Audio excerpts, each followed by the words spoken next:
দাড়িপাল্লা আর ধানের শীষের কোনো ভেদাভেদ থাকবে না। কারণ ধানের শীষের কর্মীরাও পাথরঘাটায় বসবাস করবেন, আর দাড়িপাল্লার কর্মীরাও পাথরঘাটায় বসবাস করবেন। তাদের আমরা টেরা চোখে দেখতে চাই না।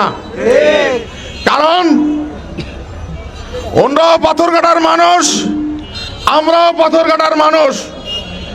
আমরা নির্বাচিত হয়েছি, যখনকার শপথ হবে তখনকার শপথে লেখাই থাকবে জনগণের জানের মালের দায়িত্ব এলাকার সংসদ সদস্যর।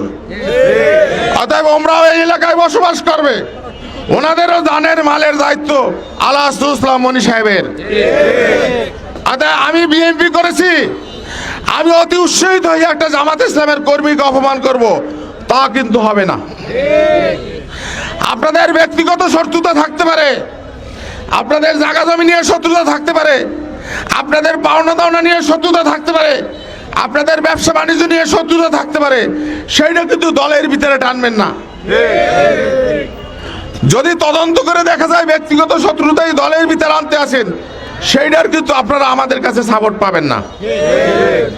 আমি তাই বাংলাদেশ জাতীয়তাবাদী দলকে কর্মীদের বলতে চাই, যখন গাছে ফল হয় মাথা তখন নিচু হয়, যেখানে ফল থাকে না সেখানে মাথা নিচু হয় না।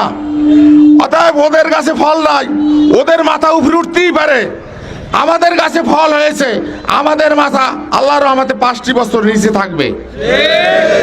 আমি আলাহাসুল ইসলাম মনি সাহেবের পক্ষ থেকে আমি পাবনা পাথরঘাটা বেতাগীর মানুষকে অনুরোধ করব, আমাদের গাছে ফল ধরেছে, এই ফল আমরা 5টি বছর লালন পালন করতে চাই। আলাহাসুল ইসলাম মনি সাহেবের এই পাথরঘাটায় শেষ এমপি নয়, বাংলাদেশ জাতীয়তাবাদী দলের এই পাথরঘাটা থেকে শেষ এমপি নয়, আবারও এখানে ছেলে জন্মাবে এবং আবারও জাতীয়তাবাদী দল থেকে এমপি হবে। তা আমরা যদি আজকের ফল হওয়ার পরও ধৈর্যতা ধারণ না করি, আমরা কিন্তু ফল পেতে আবার কষ্ট হবে। যারা 15টি বছর দখল করে দেশ চালিয়েছেন, অত্যাচার করেছেন, স্বৈরাচার করেছেন, গুম করেছেন, খুন করেছেন, আজকের বাংলাদেশে তাদের কবরও হচ্ছে না। গ্রাম্য চৌকিদার থেকে শুরু করে বাইতুল মুকাররমের খতিব সহ দেশ থেকে পালাতে হয়েছে।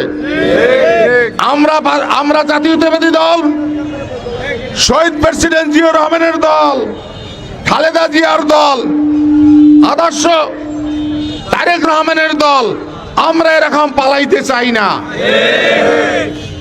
আমরা এই পাথরঘাটা থেকেই আবার যখনকার নির্বাচন হবে নির্বাচনে মোকাবেলা করতে চাই।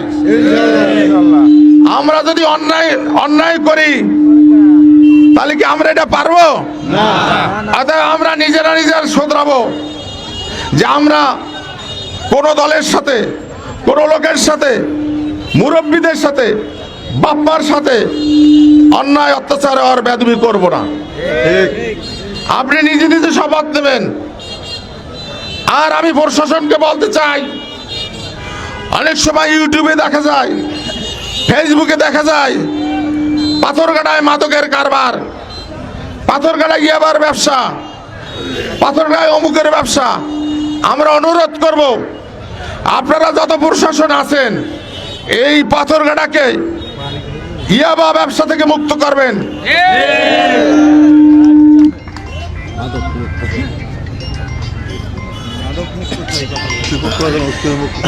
এবং গাঁজা মুক্ত করবেন, ইয়াবা মুক্ত করবেন।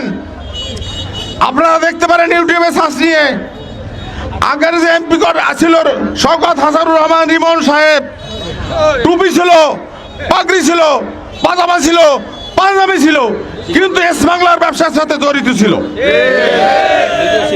এটা কিন্তু ইউটিউবেও আছে। একজন মেজর বলেছে, 200 সাবেক সেনারা বলেছেন যে কে কে ইয়াবা ব্যবসার সাথে এবং মাদক ব্যবসার সাথে এবং চোরা কারবারি ব্যবসার সাথে জড়িত আছে। অতএব আমরা মুখে বলবো একটা, কাজে করবো একটা, তা হবে না। আমরা যেটা মুখে বলবো আপনারা সেটা কাজে পরিণত করবেন। পাথরঘাটায় 12টার পর কোনো ইয়াবা ব্যবসা চলবে না, কোনো গাঁজা ব্যবসা চলবে না, কোনো মাদক ব্যবসা চলবে না।